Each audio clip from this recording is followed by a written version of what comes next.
There's probably nowhere else in the country that you could put together a group of people like this. The gate that we're building today is the first forging project for a formative group, I guess you would say. We're calling ourselves the Guild of Contemporary Blacksmiths, based out of the Northwest Pacific region of the United States and Canada.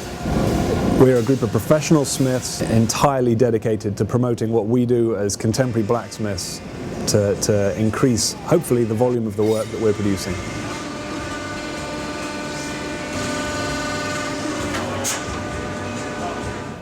David Tuthill came up with a great design and brought the concept to the meeting, and we have this morning, we've sort of gone over his concept, and we're now in the process of refining some of the techniques, and obviously it's going to be a kind of an organic design process because we hadn't seen the full-scale drawing before we got here. So, well, and it's to me, this won't really be round because we're looking at 4 inches there.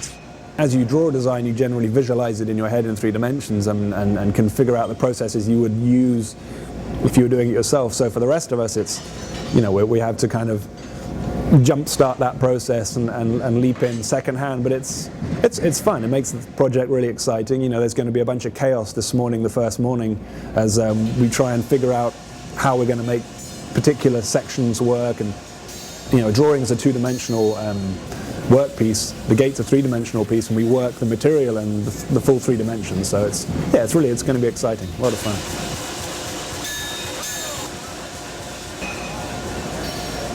It's very hard to explain contemporary, but it's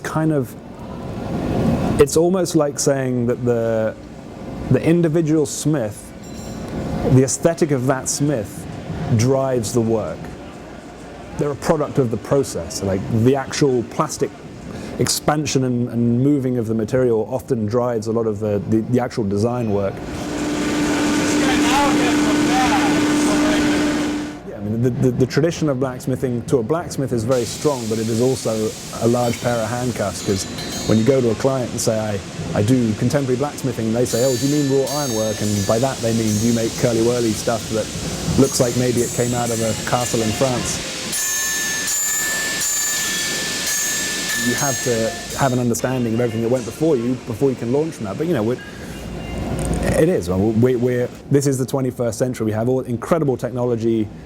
We have incredible understanding of the materials. We have all this history that went before us. I don't want to reproduce something from the 18th century because it's been done before. It's not interesting to me as a craftsman.